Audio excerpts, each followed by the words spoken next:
عن ابی ہریرہ رضی اللہ عنہ عن رسول اللہ صلی اللہ علیہ وسلم قال ما تواضع احد للہ الا رفعہ اللہ عز وجل،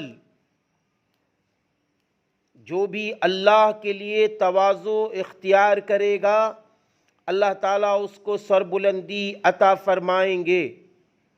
یہ مسلم شریف کی روایت ہے۔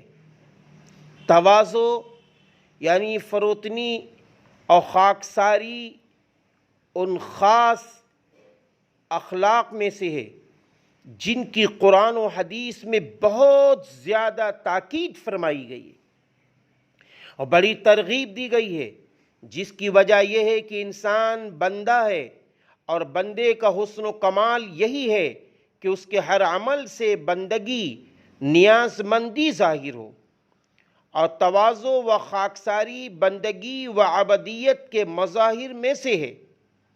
اللہ تعالیٰ کو بندے کی بندگی سب سے زیادہ محبوب ہے، اس لیے قرآن میں اللہ تعالیٰ نے نبی اکرم صلی اللہ علیہ وسلم کی سب سے بڑی مدح و توصیف کی جگہ پر یعنی معراج کے موقع پر آپ صلی اللہ علیہ وسلم کا تذکرہ عبد کہہ کر فرمایا ہے۔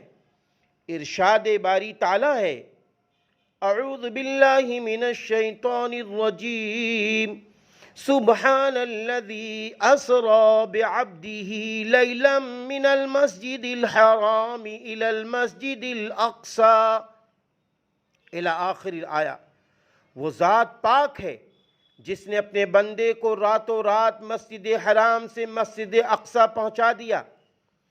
اس کے برخلاف تکبر اور بڑائی اللہ تبارک و تعالیٰ کو سب سے زیادہ ناپسندیدہ اور مبغوض ہے۔ روایتوں میں آتا ہے کہ جو بھی تکبر اور بڑائی کا رویہ اختیار کرے گا اللہ تعالیٰ اس کو نیچے کر دے گا۔ اس کا نتیجہ یہ ہوگا کہ وہ تمام لوگوں کی نگاہوں میں ذلیل و حقیر ہو جائے گا، اگرچہ خود اپنے خیال میں بڑا ہو لیکن دوسرے کی نظر میں ذلیل اور بے وقعت ہو جائے گا۔ ایک روایت میں یہ بھی ہے کہ جس کے دل میں رائی کے برابر بھی کبر ہوگا وہ جنت میں داخل نہ ہو سکے گا۔